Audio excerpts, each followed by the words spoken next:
Former New York Times Executive Editor Jill Abramson delivered Wake Forest University's commencement address Monday morning, shortly after her highly publicized firing. Unfazed and jovial at times, Abramson knew a, quote, media circus would follow her to the North Carolina campus, but she wanted the attention to fall on the graduates.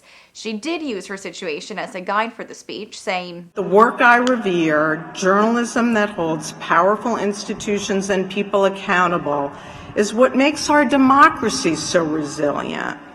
This is the work I will remain very much a part of." These were her first public remarks since she was fired from the Times last Wednesday. Fellow journalists waited in the wings for any details about Abramson's abrupt resignation tucked into her speech. In case you missed it, a New Yorker multi-part editorial last week spoke with anonymous sources who said Abramson was let go in part because she inquired about unequal pay based on her gender. This set off a series of opinion pieces by male and female journalists alike about the state of gender favoritism in the industry and what really happened to the New York Times' first female executive editor. Then over the weekend, the New York Times rebuked the accusations, saying Abramson was fired because of arbitrary decision-making, a failure to consult and bring colleagues with her, inadequate communication, and the public mistreatment of colleagues. At Wake Forest Monday, the media waited to hear her address the elephant in the room, but Abramson took the high road and let the chance to publicly take a jab at her former employer slip by.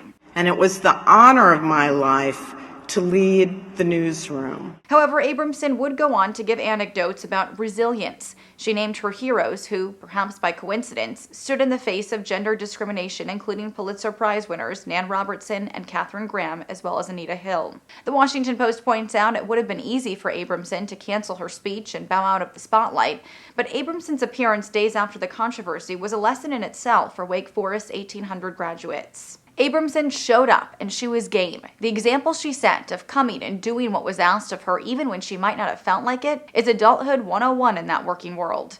Abramson was also slated to speak at the Brandeis University commencement this week, but backed out of the speech. University President Frederick Lawrence said Abramson said she didn't want to be part of the celebratory nature of the ceremony. For Newsy, I'm Lauren Goris.